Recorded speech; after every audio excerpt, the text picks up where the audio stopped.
నిర్ణయించిన మా నాయకుడు జగన్మోహన్ రెడ్డి గారి సూచనల మేరకు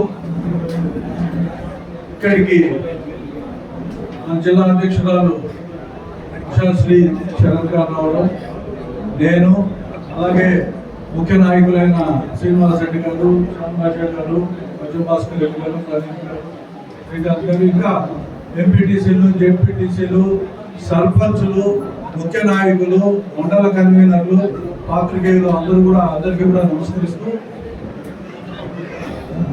మనము అనాదిగా కూడా మోసపోతానే ఉన్నాం. చంద్రబాబు నాయుడు గారి గురించి మీ అందరికంటే నాకు ఎక్కువ బాగా తెలుసు. 25 సంవత్సరాలు ఆయనతో పాటు కలిసి తిరిగారు.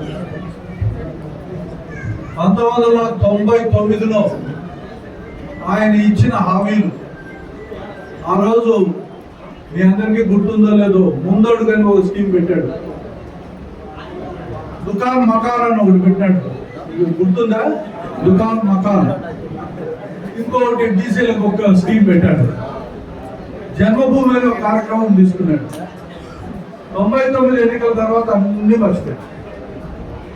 2004 వచ్చేటప్పటికి కోటి వరాలను ప్రకటించాడు. అది ఎందుకో కానీ ఆ సంవత్సరం అది క్లిక్ కాలే. ఎందుకంటే రాజశేఖర రెడ్డి గారు అప్పుడే బ్రహ్మాండమైన పాదయాత్ర చేసి ప్రజల సుఖాలు, సంతోషాల్లో, అలాగే కష్టాల్లో భాగం పంచుకొని అవన్నీ కనుక్కొని ఆయన ప్రజలకు ఇచ్చిన హామీలు, ఆ రోజు పెద్దగా హామీలు ఇవ్వకపోయినా రైతులకు ఉచిత కరెంటు లేకుంటే 2-3 హామీలు ఇచ్చాడు తప్పనిచ్చి, రాజశేఖర రెడ్డి గారి పైన విశ్వాసంతో ఆ రోజు ప్రజలు ఆయన్ను కాంగ్రెస్ పార్టీని అధికారంలోకి తీసుకొచ్చి ఆయన ముఖ్యమంత్రి కావడం, ప్రజల్లో చెరగని ముద్ర, ఒక ఫీజు రీఇంబర్స్మెంట్ కానీ, ఒక ఆరోగ్యశ్రీ కానీ, ఇటువంటి కార్యక్రమాలు ఏ రాష్ట్రంలో కూడా లేవు. అటువంటి కార్యక్రమాలని రాష్ట్రంలో తీసుకొచ్చి పెట్టి ఆయన ప్రతి ఒక్క ఇంట్లో కూడా ఆయన చేసిన సేవ అంటే చిరస్మరణీయం. అది యుగాలుగా కూడా జరిగిపోయే కార్యక్రమాలను ఆయన తీసుకోవడం చూసితో ఆయన 2వసారి ముఖ్యమంత్రి చేశారు. 2వసారి కూడా చంద్రబాబు నాయుడు ఆర్థిక పార్లే.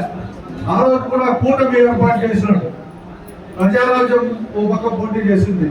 అయినా కూడా ఆయన సిపిఐ, సిపిఎం, టిఆర్ఎస్ అందరినీ కలుపుకొని పోటీ చేసినా ఆయన అధికారంలోకి రాలేకపోయినాడు. ఎందుకంటే రాజశేఖర రెడ్డి గారి ముద్ర ప్రగాఢంగా ప్రజలపైన పడ్డాం.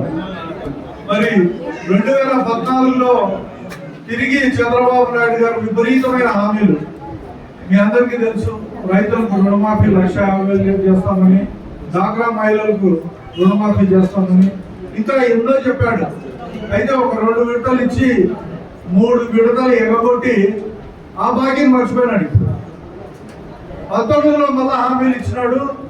19లో జగన్మోహన్ రెడ్డి గారు నవరత్నాలు అనే కార్యక్రమాన్ని తీసుకొచ్చి ప్రజల్లో విశ్వాసం కలిగించి, తర్వాత ఆయన ఎన్నికైన తర్వాత పూర్తి స్థాయిలో 5 సంవత్సరాలు కూడా ఆ నవరత్నాలు అనే కార్యక్రమాన్ని, ఆ సంక్షేమ పథకాలను ప్రజల్లోకి తీసుకుపోయి ప్రజలకు నిత్యం ఇస్తూ, కరోనా లాంటి ఎన్నో ఇబ్బందికరమైన రోజులు ఉన్నా ప్రజలను దృష్టిలో పెట్టుకొని, ప్రజల ఆర్థిక పరిస్థితిని దృష్టిలో పెట్టుకొని, వాళ్ళకి ఇబ్బందులు దృష్టిలో పెట్టుకొని ఆయన ఈ పథకాలు అమలు చేయడం జరిగింది.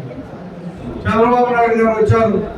తెలంగాణలో రేవంత్ రెడ్డి గారు ఏదో ఉచిత బస్సు పెడితే లేకుండా పోతే ఆయన 4-5 హామీలు ఇస్తే ముఖ్యమంత్రి అయినాడు. నేను కూడా అదే చేస్తే సరిపోతుందనే ఒక ఆవేశంతో 40 ఏళ్ళ ఇండస్ట్రీ, అప్పటికి 44 ఏళ్ళ ఇండస్ట్రీ అయింది.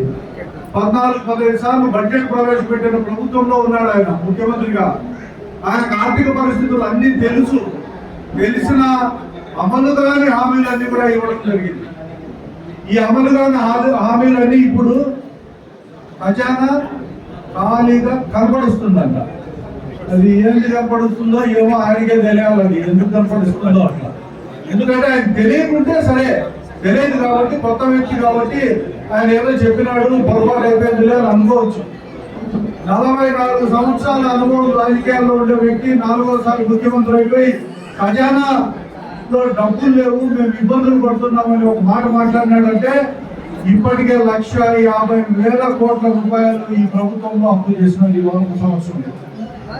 ఎందుకు చేశారో తెలియదు, ఎక్కడ ఖర్చు పెడుతున్నారో తెలియదు. అమరావతికి ఒక 50,000 కోట్లు అప్పు తీసుకొచ్చినాడు. మళ్ళా దీని పైన అమరావతిలో